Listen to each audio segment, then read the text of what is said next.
Привить любовь к родному языку, традициям и культуре народа. Такую цель поставили перед собой организаторы 13-й ежегодной Олимпиады по крымско-татарскому языку. Ее инициаторы – факультет истории, искусств и крымско-татарского языка и литературы Крымского инженерно-педагогического университета имени Февзи Якубова. Проводить Олимпиаду здесь стало хорошей традицией. Пандемияға бақмайып, Олимпиаданы бөле кечірмек, тоқтатмақ қарарына алдық ве бұйыл тек аран форматыны тек деңіштірдік. Çünkü korktuk çok adam toplanmasın deyip. Onun için iki basamak olacak. Birinci basamakta mektep talebeleri iştirak etti. Mart'ın sonunda ise davet ettim sizlerini. İkinci basamak olacak. Bu basamakta studentlerimiz iştirak edecek.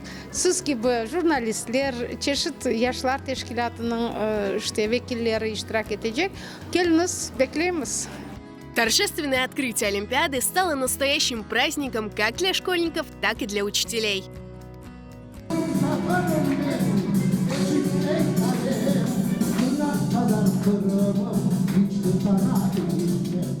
Более 50 учеников 9-11 классов из разных уголков Крыма приехали в крымскую столицу, чтобы проверить свои знания в области родного языка. Мен eski Kırım şehrinden geldim ve Olimpiyadadan birinciden vatanperverlik duygumu daha ziyade arttırmak isteyim. Çünkü her bir Kırım Tatar insanı menimce vatanperverlik ışığı yüreğinde olmak gerek. Bu menimce en yaxşısıdır.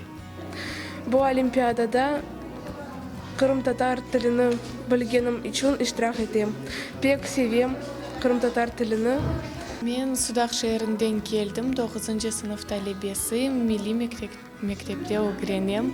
Бұл Олимпиадаға келдім, чүнки кележекте бұл университетке келменге оқымаға істейм. Мен Кырым татар тіліні пек севем, ve мен өз тілімнен ғұрырланам, ve onun için мен бұл Олимпиадаға қосылдым.